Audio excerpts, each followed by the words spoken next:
let's get back to the story that we were discussing earlier about spanking. We gave you some of those statistics that many of you believe that it's perfectly fine. Actually, 70+% of men, 60+% of women believe spanking is an okay form of punishment. The statistics, though, as the effectiveness are pretty much the opposite direction. Psychotherapist Dr. Lisa Palmer is joining me now. Dr. Palmer, so basically it's saying not only is it ineffective, but it's harmful. What do you think? Is spanking a form of assault?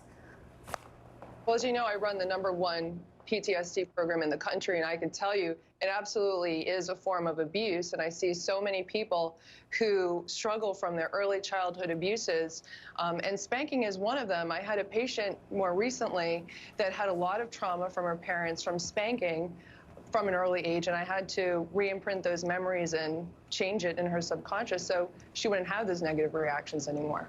Can you put into context, because there are going to be a lot of people sitting at home saying, we're not talking about abuse where we're beating a child, we're talking about a pop on the bottom when something's really, really bad. And I just want to give a personal anecdote here. I've actually had a pediatrician who I no longer go to that said, okay, now's a good age to start spanking your son. I mean, this is a pediatrician. Right, so there's what happens, and then there's your story about what happens. So what we're actually talking about is your perception. And everybody has different sensitivity levels. So you might think what you're doing is okay, but you never know how your child is going to interpret that, how that's going to be taken. And typically that's going to be interpreted in an emotional response, because your brain actually processes trauma memory different than regular memory, right? So they're going to have fear, confusion. They may also have negative core belief systems like I'm not heard, so then they become afraid to speak up, and different kinds of symptoms that can travel with them throughout their lifespan.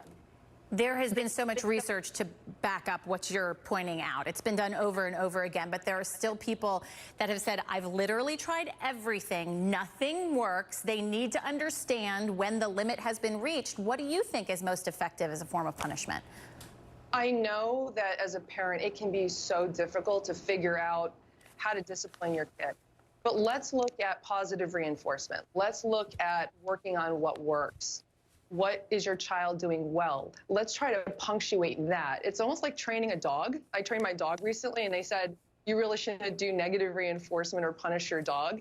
You need to try to figure out what they're doing right and try to distract their attention from the negative to the positive. And also, you want to get your child to respect you. You don't want your child to fear you, because over a period of time, they're going to become numb to whatever it is that you're doing, and then it's not going to be effective anymore. You're going to have to continue to, up the ante and the threshold to maybe more dangerous levels. Yeah. Dr. Lisa Palmer, thank you so much for your insight. We appreciate it.